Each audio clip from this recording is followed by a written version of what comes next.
भोपाल के पास के एक छोटे से गांव भितरी की धूल भरी गलियों में रहता था एक लड़का, गोलू।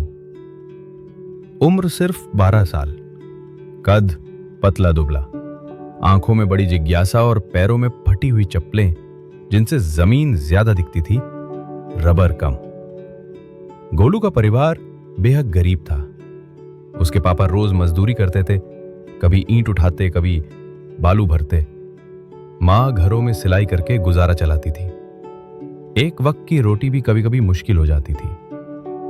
लेकिन इन सब के बीच गोलू का सपना बड़ा था। वो सरकारी स्कूल में पढ़ता था।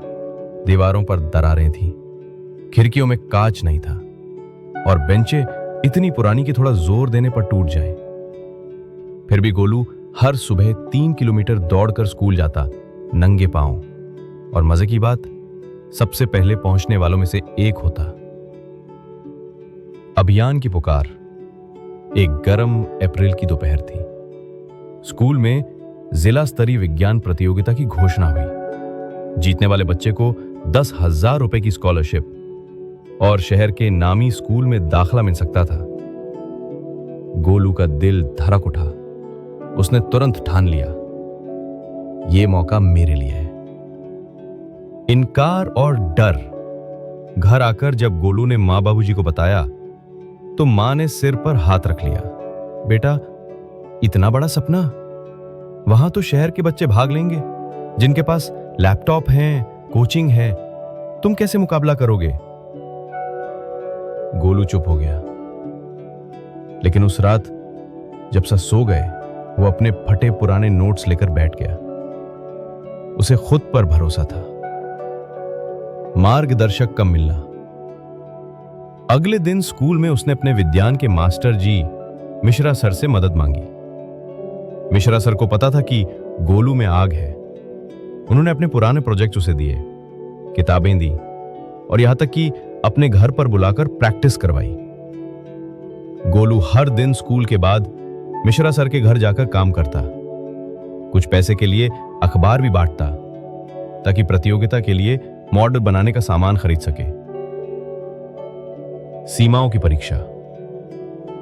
जैसे जैसे प्रतियोगिता का दिन नजदीक आया, मुसीबतें भी बढ़ी। कभी बिजली नहीं होती, कभी लकड़ी टूट जाती, तो कभी पानी में उसका मॉडल बह जाता। एक बार गांव के कुछ बड़े लड़कों ने उसका मजाक उड़ाया। अबे छोटे, शहर के स्कूल वाले तुझे कुचल देंगे। गोलू का दिल टूटा, लेकिन उसने हार नहीं मानी। सबसे बड़ी परीक्षा, ऑर्डियल, प्रतियोगिता का दिन आया।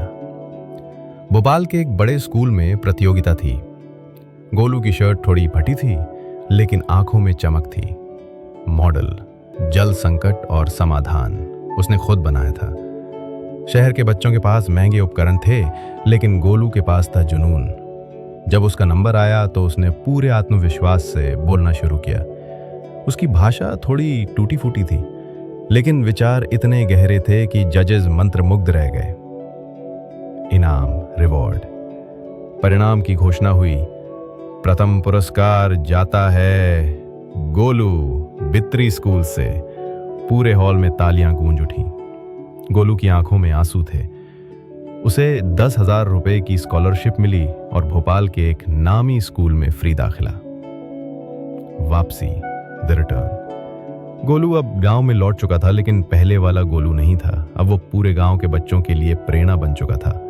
छोटे बच्चे उसे देखकर कहते, माँ, मैं भी गोलू भैया जैसा बनूंगा। वो मिश्रा सर के साथ मिलकर हर रविवार गांव में ज्ञानशाला चलाने लगा, जहां गरीब बच्चों को पढ़ाता। उसके पास अब नए जूते थे, लेकिन पुराने फटे चप्पल अब भी उसके कमरे में टंगी थी, याद दिलाने के लिए कि वो कहां से आया था। नैतिक शिक्षा, मॉरल। कहानी सिखाती है कि हालात चाहे जैसे भी हों, अगर इरादा मजबूत हो और दिल में जुनून हो, तो कोई भी बच्चा ऊंचाई छू सकता है। हार मत मानो, कोशिश करने वाले की कभी हार नहीं होती।